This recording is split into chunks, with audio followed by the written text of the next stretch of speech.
ChatGPT for me, it's a very generic tool. This is only the beginning. We have just come into the AI era. What do I do? What are the options available for me? It will change, and I think it will only get worse for a mortgage broker.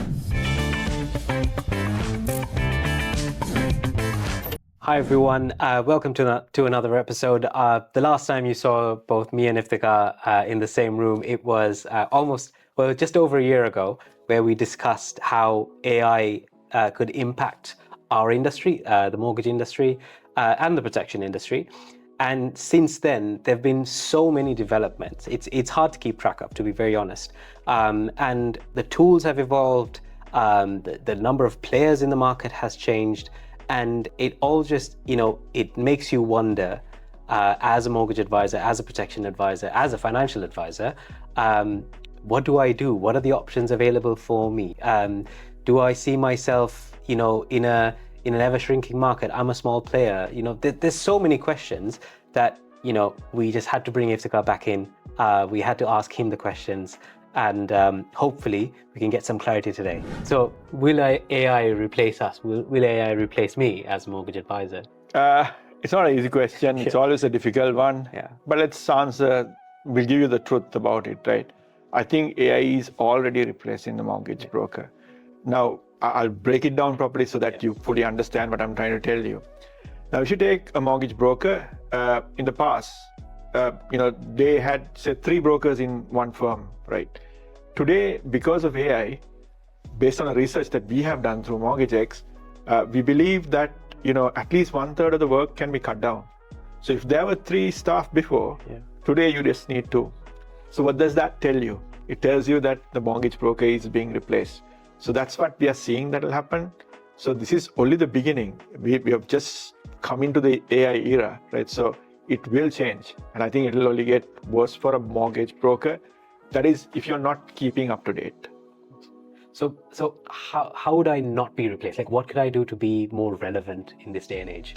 Yeah, again, the way I sort of look at it is, you need to make sure that you are up to date, because there is so much that you can do to make sure that you are up to date, right? So get yourself trained. If you're recruiting somebody, recruit people who know AI, because if you take the younger generation, they are native AI users, but whereas us, we had to learn AI, right? So you're now competing against those brokers who come into the field saying, look, what are you guys doing, right? Can we use AI to do this, right? So you're now getting those people coming into the market. So it has changed quite a lot. So you have that competition. So you have to make sure that you keep yourself up to date, see what is happening in the industry, what is happening outside the industry, and see whether you can bring it into the industry. So when you say AI, is there something specific? Like, let's say, everyone is aware of ChatGPT. Is there a specific tool or or a number of tools that we should be using to sort of be on top of the market? Yeah, I mean, with tools, I think a lot of people get carried away. Yeah. Because, even like, if you look at the tools out there, it's very overwhelming, right? Because there's so many tools out there, you don't know what to choose, everything costs money, right? So you have to be careful. I always tell people, forget the tools. You just forget about the tools. See what you want to achieve. What are you trying to achieve here, right? Are you trying to sort of cut down costs? Are you trying to reduce your working hours? Put that down first, because that should be your ultimate objective, right? And then work yourself backwards to see what tools you need to get there. So that's the most important thing. So again, I'm a massive believer of ChatGPT and LLMs, obviously, because I do this as a business as well. So therefore I get involved with all these, but you don't need everything. But there are free versions. So sometimes you probably want to use the ones which are free, but certain LLMs are good for one thing and the other one's good for another, right? So use that where it's necessary, right? So that's what I would suggest. So don't get bogged down by the tools itself. Yeah.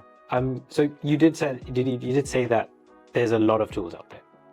Do you think that there's too many?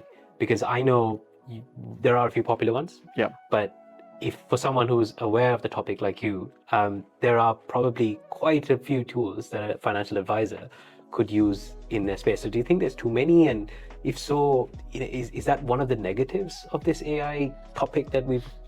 Yeah, I mean, again, good question. The thing is with tools, I mean, if you look at it in general, it feels like there's a lot. Yeah. But if you narrow it down for the financial service industry, I don't think there's many today. I mean, there are tools like, obviously we run MortgagX, right? So with MortgagX does certain things. But there are some tools who does a little bit of this and a little bit of that. And, each one covers various things, right? So again, it depends on what you want to achieve, right? I'd say look at it holistically. That's what I did. And I can see success there. So if you look at it holistically and say, okay, this is what we want to achieve, then you can sort of pick those tools, right? I don't think there is a lot of tools out there for the financial service sector. Right. And I think one thing that something that would help a mortgage advisor getting into this space would be if there's something that you'd recommend that all mortgage advisors have a look into. So for example, using ChatGPT, right, to draft emails. Is there something that you would say could benefit a lot of us that, in our space is something that we should all be doing? Again, use an LLM, Yeah. right? ChatGPT is a popular one. Yeah. But ChatGPT for me, it's a very generic tool, right? Yeah. It's good at a lot of things. But if you want something specific, right? So for example, if you want to do something, a deep research, you probably want to go to a tool like Perplexity, right? Because if you're doing some market research, that might be better at that, right? ChatGPT can do that, but that might do it better. And if you want to do something else, you might want to use something like Gemini, because Gemini is backed by Google, right? So if you want to do some research and look into a lot of other stuff, because it's backed by Google, it covers a wide range of things. Yeah. So it really depends on what you really want to do, right? But I think ChatGPT is a generalist tool. Yeah. And of course, people use ChatGPT to connect to various other things as well, like their websites and things like that. That might be a good starting point. Okay, so I think something that we've come across where we've dealt with a lot of smaller advisors or smaller mortgage firms, and the question is, because some of these AI tools that you've talked about or AI features that you've talked about, most of them have pro features which cost a bit of money, and for a smaller mortgage broker where costs are a very important part and something that they might be tight on, do you feel that a larger firm with access to a larger budget, do you think they could start squashing all of these tinier firms out there? Do you think that's a problem that we could face? No, I think the other way around. Okay. In the past, yes, because technology used to cost a lot of money. Yeah. That used to be a barrier for entry for smaller firms. Yeah.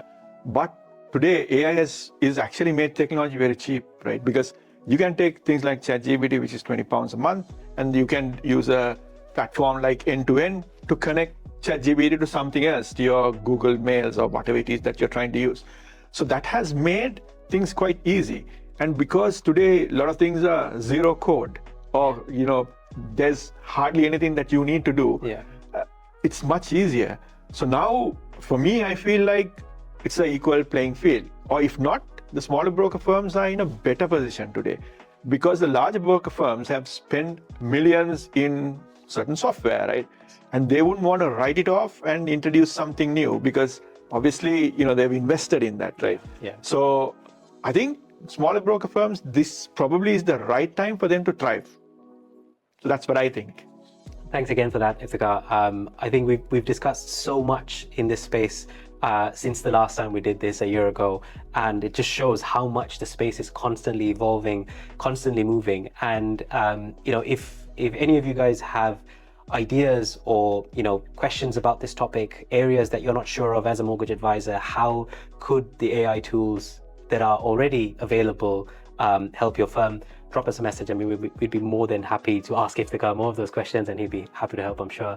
But yeah, until the next time we'll see you guys.